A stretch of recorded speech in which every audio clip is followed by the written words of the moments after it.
Hey YouTube, Hill Country Husker. Appreciate you guys checking out my videos. Thanks to all my subscribers. Appreciate the comments. Keep them coming. Just want to say thanks for that.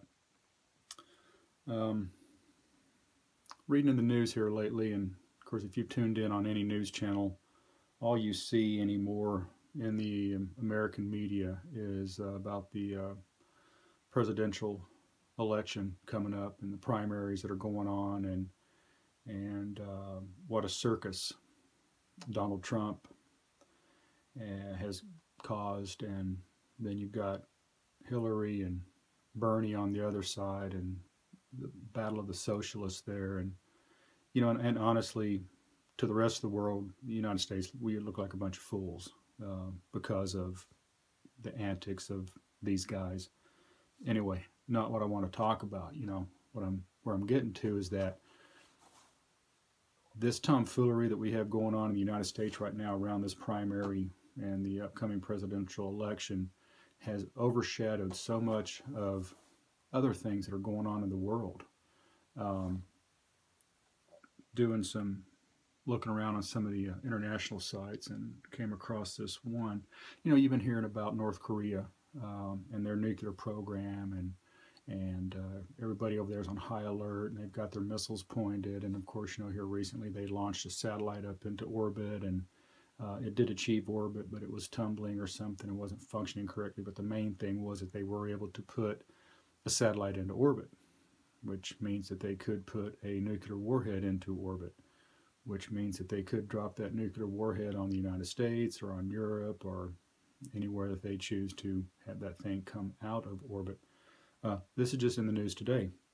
Iran conducts new ballistic missile tests.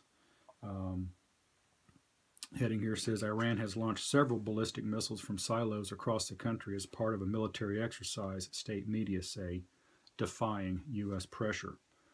Of course, the Revolutionary Guard said in a statement that the test demonstrated the country's deterrent power.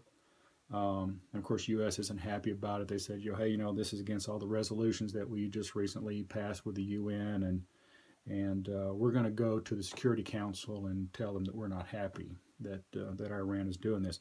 Well, you know, you shouldn't have eased up off the throat of Iran in the first place to give them this capability. On these missiles that they had launched, the country of Iran claims to have ballistic missiles with a range of about 1,250 miles. And obviously that would be capable of reaching military bases, U.S. military bases in the Middle East, and also that's within range of Jerusalem. Now, you know, Iran has made it perfectly clear that they want to destroy Jerusalem.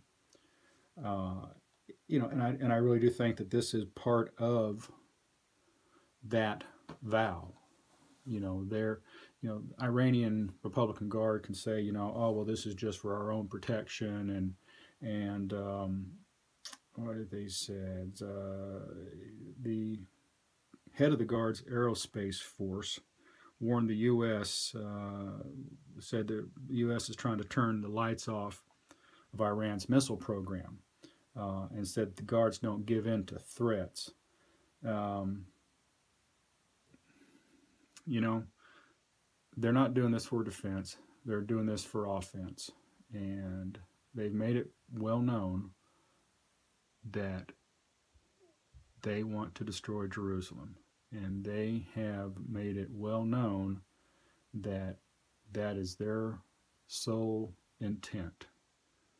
And for us to allow them to have a nuclear program like this, it's just ridiculous. Just plain ridiculous. Anyway, while we're all being entertained by the election and the primaries and the Trump circus and all of that, Iran is launching several ballistic missiles from, can you see that? From multiple silos. Anyway, it's not going to come out very well.